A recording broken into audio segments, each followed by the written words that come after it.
इटावा की घटना आपको पता लग गई होगी, जहां बवाल हुआ 2 कथावाचकों के बाल काटने पर। यह उनका वीडियो।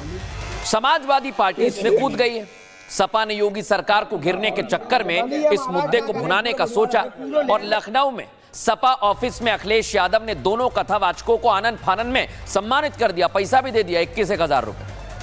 सोचिए आप, इन लोगों का आरोप है कि भाई जाति इन्होंने छिपाई और इसलिए लोगों ने इन्हें मारा और इनकी चोटी काट दी, दुर्व्यवहार किया। अब समाजवादी पार्टी ने इस मुद्दे को लपक लिया।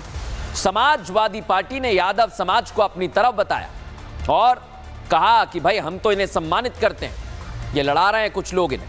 लेकिन दर्शकों, मैं आपको बताता हूं कि आखिर ये शुरू कहां से हुआ। कथावाचकों की पिटाई सबसे पहले क्या बात सामने आई? हुआ कुछ यूं था कि इटावा के दादरपुर में 21 जून को भागवत की कथा का आयोजन किया गया। कार्यक्रम में कथावाचक मुकुटमणि और आचार्य संत सिंह कथा वाचन कर रहे थे। आयोजन के दौरान कुछ ग्रामीणों ने कथावाचकों की जाति को लेकर आपत्ति जताई। आरोप लगाया कि कथावाचकों ने खुद को ब्राह्मण बताया और कथा का आयोजन किया, जबकि बाद में पता चला कि ये दूसरी जाति से हैं। इसी ने विवाद का रूप ले लिया और जैसे ही ये तूल पकड़ता गया, कुछ लोगों ने कथावाचकों के साथ मारपीट की। इतना ही नहीं, उनके बाल और चोटी तक काट दी गई। अब यहां शुरुआत में दर्शकों आपको भी लग रहा होगा ये तो जाति का मामला है, लेकिन मैं आपको बताता हूं हुआ क्या। वीडियो जब वायरल हुआ तो तनाव की स्थिति क्षेत्र में बन गई। कथावाचकों की चोटी काटने वालों के खिलाफ सख्त कार्रवाई की मांग होने लगी। एसएसपी ने सोशल मीडिया मॉनिटरिंग सेल को तत्काल कार्रवाई के निर्देश दिए, जिसके बाद मामले की जांच शुरू हुई। हुआ क्या? पीड़ित कथावाचकों के शिकायत पर मुकदमा दर्ज किया गया। चारों आरोपियों को गिरफ्तार कर लिया गया है। लेकिन जब जांच आगे बढ़ी तो कहानी कुछ और निकली। पता चला कि मुकुटमणि यादव कथावाचक ने केवल पहचान छिपाकर कथा नहीं की, बल्कि एक महिला से छेड़खानी की, अभद्रता की दर्शाई। यह था पूरा मामला और इसे जाति का मामला बता दिया। अब जब जैसे ही यह मामला सामने आया, विवाद और बढ़ गया। लोगों ने जब कथावाचकों की पिटाई कर दी, इधर समाजवादी पार्टी ने सम्मान कर दिया, तो पुलिस ने जांच पड़ताल की और कथावाचकों के खिलाफ केस दर्ज कर लिया। महिला के पति ने बाकायदा इस पर एफआईआर कराई है, जिसके साथ मुकुटमणि के छेड़खानी करने के आरोप लगे। ये मुकुटमणि ही कथावाचक। ये तो दर्शकों आप समझ गए कि पहले जाति का मामला बताया, लेकिन यह मामला निकला छेड़खानी का। अब आपको एक और तस्वीर दिखाता हूं। कथावाचकों के केस में कैसे इटावा में बवाल होने लगा। दोनों कथावाचकों के खिलाफ फर्जी आधार कार्ड बनाने का केस दर्ज किया गया। जाति छिपाकर कथा करने के मामले में धोखाधड़ी का भी मामला इन पर दर्ज किया गया। कथावाचक मुकुटमणि यादव पर महिला से छेड़खानी के आरोप लगे और मुकुटमणि यादव पर एफआईआर दर्ज हुई। उसके बाद दर्शकों इटावा में बवाल हो गया। भारी तादाद में सड़कों पर प्रदर्शनकारी आ गए। पुलिस से झड़प तक हो गई। प्रदर्शनकारियों ने पुलिस की गाड़ी को तोड़ा और खबर तो यह है कि समाजवादी पार्टी के लोग भी इसमें शामिल हैं। आपको मैं तस्वीर दिखाता हूं सबसे पहले दर्शक।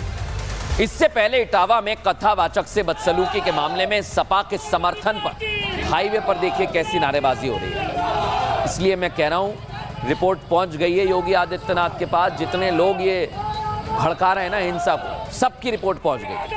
हाईवे को जाम कर दिया इन लोगों ने। हंगामा इस कदर बढ़ा कि सपा समर्थकों ने योगी की पुलिस पर पत्थरबाजी कर दी। ये जो तस्वीर दिखा रहा हूं ये हाईवे की, देखिए ये पत्थरबाजी देखिए। और ये जब पत्थरबाजी होने लगी तो सवाल सबसे बड़ा यही उठता है कि आखिर ये पत्थर बरसाने वाले लोग कौन हैं? क्या ये उत्तर प्रदेश की शांति को भंग करना चाहते हैं? क्या ये उत्तर प्रदेश में हिंसा भड़काना चाहते हैं? और अगर इनकी ये साजिश है तो ये कामयाब नहीं हो पाएंगे। दिखाते हैं।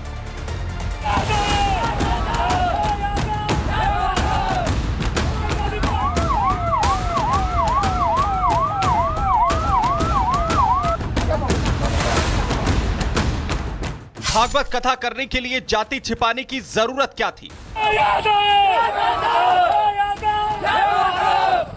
कथावाचक ने फर्जी आधार कार्ड क्यों बनवाया?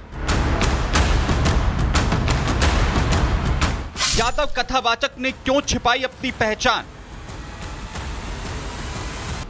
केस हुआ दर्ज तो क्यों इतना बवाल? सड़क पर उतरकर पुलिस पर पत्थरबाजी करने वालों ने इटावा की सड़कों पर जमकर बवाल किया। हंगामा रोकने गए पुलिस कर्मियों पर पत्थरों की बरसात कर दी। योगी की फोर्स पर दे दनादन पत्थर बरसाए। ऐसी पत्थरबाजी कि पुलिस वालों के लिए हालात को संभाल पाना मुश्किल हो गया। सड़कों पर ये लोग जातीय हिंसा भड़काने के लिए अच्छी खासी तादाद में उतर आए और कथावाचकों का समर्थन करने लगे। इन लोगों में सपा समर्थकों के भी शामिल होने की पूरी आशंका है, क्योंकि मौके से जो बाइकें और गाड़ियां पुलिस को बरामद हुई हैं, उनमें समाजवादी पार्टी का झंडा लगा हुआ है। इस कार को देखिए, इस पर समाजवादी पार्टी का झंडा है। अब एक लाइन से खड़ी इन मोटरसाइकिलों पर नजर डालिए, जिन पर या तो यादव लिखकर जाति बताई गई है या फिर सपा का झंडा लगा है। इससे यह साफ है कि सड़क पर उपद्रव मचाने वाले प्रदर्शनकारियों में अखिलेश यादव की सपा के लोग शामिल रहे, जिन्होंने सरकारी संपत्तियों को भी नुकसान पहुंचाने से अपने पैर पीछे नहीं खींचे। पुलिस की गाड़ी को बुरी तरह से क्षतिग्रस्त कर दिया, गाड़ी का शीशा तोड़ डाला। शांतिपूर्वक प्रदर्शन की बात थी और उसके बाद इस तरह से उग्र होना और गांव में जबरन घुसने का प्रयास करना, उसके बाद ही जब पुलिस ने इनको रोका है, उसके बाद इन्होंने पथराव किया है, जिसके चलते जो माहौल है वो बिगड़ा है। लेकिन आपको बता दें, पुलिस ने साफ तौर पर बोला है इस पूरे मामले में जो भी लोग प्रदर्शनकारी थे जिन्होंने उग्र होकर पथराव किया, उन पर सख्त से सख्त जो कार्रवाई है वो की जाएगी। उनकी पहचान के लिए जो वीडियो फुटेज है वो पूरी तरह से खंगाले जा रहे हैं। पुलिस ने यूपी का माहौल बिगाड़ने की कोशिश कर रहे प्रदर्शनकारियों में कई को हिरासत में ले लिया, जिन्हें अब इटावा के बकेवर थाने में सलाखों के पीछे डाल दिया गया है। साथ ही 13 मोटरसाइकिलों और एक कार को भी जब्त किया गया है। इस संदर्भ में कुछ लोगों को हिरासत में लिया गया है। कठोर कार्रवाई सुनिश्चित की जाएगी। मौके पर शांति व्यवस्था कायम है, कहीं भी उपद्रव नहीं है और जिन्होंने यह कृत्य करने की कोशिश की है, विधि के अनुसार कठोर कार्रवाई की। यूपी में जातीय हिंसा भड़काने की साजिश तेजी से रची जा रही थी, लेकिन इससे पहले कि माहौल और बिगड़ता, योगी की फोर्स ने हालात को काबू पाया और उपद्रवियों को लॉकअप में बंद कर दिया। कथावाचक यादव निकला आदर्श, तो अखिलेश यादव इस मुद्दे पर सामने आ गए। यादवों से जुड़ा मामला होने के कारण वो उत्तर प्रदेश में अपनी सियासत चमका रहे हैं। लेकिन आज एक बात आपको समझ लेनी चाहिए, जो उत्तर प्रदेश के लोग इस समय सुन रहे हैं और जो देश भर के लोग सुन रहे हैं। उत्तर प्रदेश में दर्शकों, जातियों को लड़वाने की बहुत बड़ी साजिश हो रही है और आपको इसमें नहीं आना है। आप ब्राह्मण हैं, ठाकुर हैं, यादव हैं, किसी भी जाति के हैं, आपको इसमें नहीं फंसना है। ये लोग आपको लड़वाना चाहते हैं। ये कैसे सियासत कर रहे हैं बिना मामले को जाने, वो आपको दिखाता हूं मैं।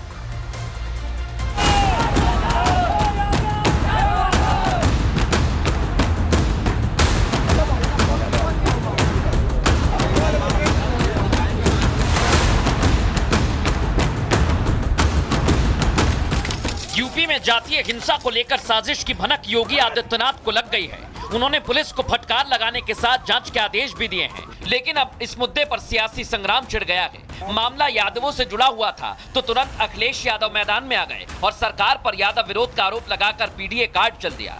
जैसे ही घटना के बारे में पता लगा, बिना जांच पड़ताल जल्दबाजी में आरोपी कथावाचक का सम्मान तक कर दिया। योगेश वर्मा जी, डॉक्टर प्रदीप कम निकाल लो। प्रदीप यादव विधायक औरैया की तरफ से 5,000 रुपए का सहयोग। अरे प्रदीप जी ने भी जेब से निकाल दिया। ये आपस में बांट ले, बराबर बराबर। अखिलेश ने बिना जाने सम्मान तो कर दिया, लेकिन अब इन्हीं कथावाचकों के खिलाफ पुलिस ने अभद्रता और धोखाधड़ी का मामला दर्ज कर लिया है। जांच में सामने आया कि इनके पास 2 आधार कार्ड भी हैं।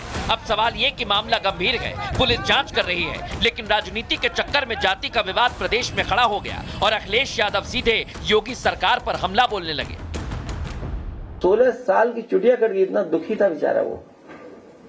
अब बताओ, किसी चुटिया काट दो तो कैसा महसूस होगा आपको? बाल काट दो, वो तो बात हम कह नहीं रहे हैं कि कैसे पवित्र किया गया। बताओ, अगर ये बात सच है तो काहे कि हम विश्वगुरु हैं। अखिलेश यादव और समाजवादी पार्टी बिना सोचे समझे आरोप लगा रहे हैं। इधर सीएम योगी सख्त हो गए हैं। उन्होंने साजिश की ओर इशारा तो किया ही, वहीं प्रशासन और पुलिस को जांच का आदेश भी दिया और जांच में धीरे धीरे ये साफ हो रहा है कि मामला कुछ और ही है। हालांकि बीजेपी अब समाजवादी पार्टी को आड़े हाथों ले रही है।